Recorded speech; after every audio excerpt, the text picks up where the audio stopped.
በአማራ ክልል በተለያዩ አካባቢዎች በፋኖና በአገዛዙ ሰራዊት መሃል በርካታ ውጊያዎች እየተደረጉ ነው። ከዚህ ቀደም ከነበረው በተለየ የፋኖች ጥቃት በአገዛዙ ሰራዊት ካምፖች ላይ ያነጣጠረ መሆኑን ነው ከየአካባቢዎቹ ከሚደርሱን መረጃዎች ለማወቅ የተቻለው።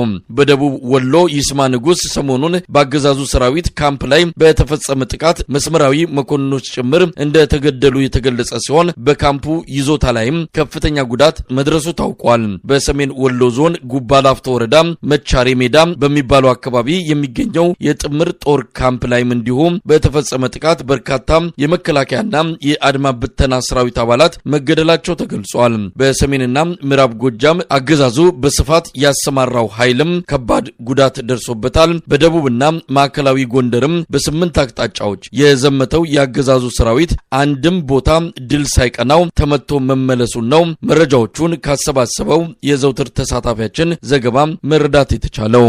በደቡብ ወሎ ዞን አምባሰል ወረዳ ላይ ከውጫሌ ከተማ በቅርብ ርቀት ላይ የምትገኝ አንዲት በጣም ታሪካዊ ከተማ አለች። ይስማ ንጉስ ትባላለች። እዚች ከተማ ላይ መከላከያ ሰራዊቱን ሰብስቦ ውስጥ ግምገማ እያደረጉ የነበሩ ከፍተኛ መስመራዊ መኮንኖች ከወታደሩ ጋር በቀጣዩ ማጥቃት እንቅስቃሴ ግምገማ እያደረጉ በነበረበት ሰዓት የፋኖ ኃይሎች ድንገተኛ መረጃ ስለደረሳቸው የሞርተር ጥቃት አድርሰው ከተሰበሰቡበት ቦታ ላይ በርካታ ሰራዊት ቁስለኛና ሙት እንዲሆን ተደርጓል። ስማቸውን ለጊዜው ባናቃቸው፣ ነገር ግን መስመራዊ መኮንኖች ከፍተኛ ጉዳት ደርሶባቸው በቅርብ ርቀት ከሚገኘው የሐይቅ ሆስፒታል እና የውጫሌ ከተማ ሆስፒታል ላይ ሕክምና እየተደረገላቸው እንደሆነ የደረሰን መረጃ ያሳያል። ለጊዜው ስማቸውን እየደረሰን ነገር የለም። ነገር ግን ከፍተኛ መስመራዊ መኮንኖች በድንገት ተመተው ሆስፒታል እንደገቡ ነው የደረሰን መረጃ የሚያሳየው። ሌላው ምዕራብ ጎጃም እና ሰሜን ጎጃም አካባቢ ነው። በእነዚህ ወረዳዎች በሁለቱ ዞኖች ላይ የፋኖ ጠንካራ ይዞታዎች ናቸው የተባሉ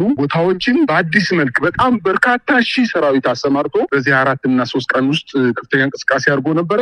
ግን መከላከያው ተመቶ ነው የተመለሰው። እንደ ምሳሌ ጠቅስል የምፈልገው ነገር ምንድነው? ከፍኖተ ሰላም ከተማ ከፍተኛ ሰራዊቱን አሰማርቶ አጉት የምትባለውን ቀበሌ ለመቆጣጠር እንቅስቃሴ አድርጎ ነበረ። ነገር ግን ማክሰኝት የምትባለውን ከተማ ለመንቀሳቀስ ጥረት አድርጎ ነበረ። ነገር ግን የፋኖ ኃይሎች ከማክሰኝት ተነስተው ፍኖተ ሰላም ከተማን በድንገት ተቆጣጥረው የሚፈልጉትን የአድማ ብተና አባላትና የሚሊሻ አባላት ማርከው መሳሪያዎቻቸውን ተቀብለው ነርተው ወስደዋቸዋል። ይሄ ነገር በ3 ቦታ ላይ ተመሳሳይ ድርጊት የተፈጸመው ከሰከላ ተነስቶ የአጉት ከተማን ለመቆጣጠር እንቅስቃሴ ሲያደርግ የፋኖ ኃይሎች ሰከላ ከተማን ተቆጣጠሩ። ከደንበጫ ተነስቶ ዋድ ኢየሱስን ለመቆጣጠር መከላከያ ሲንቀሳቀስ አሁንም ደንበጫ ከተማን ነው የተቆጣጠሩት። ልክ እንደዚሁ ፍኖተ ሰላም ከተማ ተነስቶ ማክሰኝንን ለመቆጣጠር ሲሄድ የፍኖተ ሰላም ከተማን ተቆጣጥረው እዛ ውስጥ ያሉ የብልጽግና የዞኑና የወረዳ አመራሮች አትናውዝ የሚባለው ወታደራዊ ካምፕ ላይ ራሳቸውን ለማዳን ዘለው ገብተዋል። ነገር ግን ለ2 ሰዓት ተቆጣጥረው የሚፈልጉትን መሳሪያ የሚፈልጉትን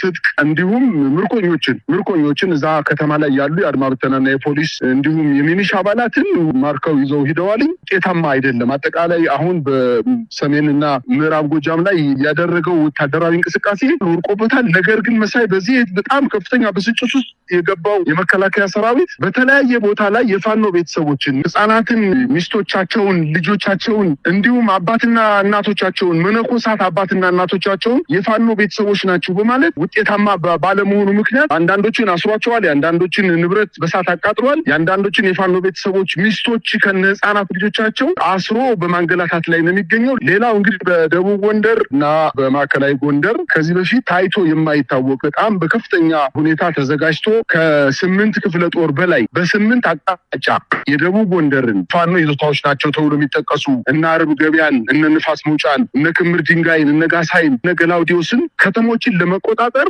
እንቅስቃሴ አድርጎ ነበረ። ልክ ምዕራብ ጎጃም የተደረገው አይነት የዘመቻ ውድቀት ነው የገጠመው። ደቡብ ጎንደር ፋኖዎች ከፍተኛ መከላከል አድርገው ይዞታቸውን ላለማስከበር ከፍተኛ ትንቅንቅ ላይ ናቸው። ውጊያው እስካሁን ድረስ አላቆመም። በዚህ አጋጣሚ መሳይ በደቡብ ጎንደር የተከሰተው አዲስ ነገር ምንድነው? በጦርነቱ ለማምለጥ ከፍተኛ እድል ያገኙ የመከላከያ ሰራዊት አባላት ወደ ፋኖ ተቀላቅለዋል። ማምለጥ የፈለገ ወደ ቤተሰቡ መሄድ የፈለገም እድሉን ተጠቅሞበታል። ዘመቻው በጣም ሰፊ ዘመቻ ነው። እንግዲህ ውጊያ ከተጀመረ 4ኛ ቀናቸው ነው። በዚህ 4 ቀን ውስጥ ምናልባትም 1/5ኛው ወታደር ወደ ፋኖ ተቀላቅሏል የሚባል መረጃ ነው እየደረሰኝ ያለው። እስካሁን ሰዓት ድረስ ግን ያው እየተካሄደ ነው። የያዙት የገፉት አዲስ መልክ የተቆጣጠሩት ቦታ የላቸውም። ይባስ ብሎ እንዲያውም እንዲሁም በርካታ ሰራዊት ሙትና ቁስለኛ እንደሆነባቸውና የደብረ ታቦር ሆስፒታል ሲቪሎችን አስወጥተው የሆስፒታል አልጋዎችን ለቁስለኛ መከላከያ ሰራዊት አባላት እንዳዋሉት ነው። በአጠቃላይ አሁን በአማራ ክልል አዋጁ ካለቀበት ጊዜ ጀምሮ ዘመቻዎችን ከሚዲያ ሽፋን ውጪ ከፍተኛ በደል ለመፈጸም በእግረ መንገዳቸውን የአማራን ሕዝብ ለመጨረስ ዘመቻ ጀምረው ነበር። ይህ አልተሳካላቸውም። ሙሉ በሙሉ ውድቅ እየሆነባቸው ነው። የያዙት የገፉት ቦታ የለም። በሰሜን ሸዋ ሰሞኑን ታላላቅ ድሎች መመዝገባቸውን የአማራ ፋኖ በሸዋ እዝ አስታወቀ። ከደብረ ብርሃን የተነሳው የአብይ አህመድ ጦር መሃል አምባ በሚባል አካባቢ ላይ በደፈጣ ጥቃት ከባድ ጉዳት እንደደረሰበት ያገኘነው መረጃ ያመለክታል። በመራቤቴም እንዲሁ በአገዛዙ ጥምር ጦር በሚል በሰበሰባቸው የሚሊሻ አድማ በታኝና መከላከያ ሰራዊት ካምፕ ላይ ጥቃት ተሰንዝሮ አመራሮች የሚገኙበት የሞትና የመቁሰል ጉዳት መድረሱን የእዙ ቃል አቀባይ ለአንከር ሚዲያ ገልጿል። የወረዳና የዞን ካቢኔዎች አባላት ቤተሰቦቻቸውን ይዘው በመከላከያ ካምፕ ውስጥ መግባታቸውን የሚገልጸው የአማራ ፋኖ የሸዋ እዝ ቃል አቀባይ ያገዛዙን ውድቀት የሚያረጋግጡ በርካታ እውነቶች መሬት ላይ እየታዩ እንደሆነም ይናገራል።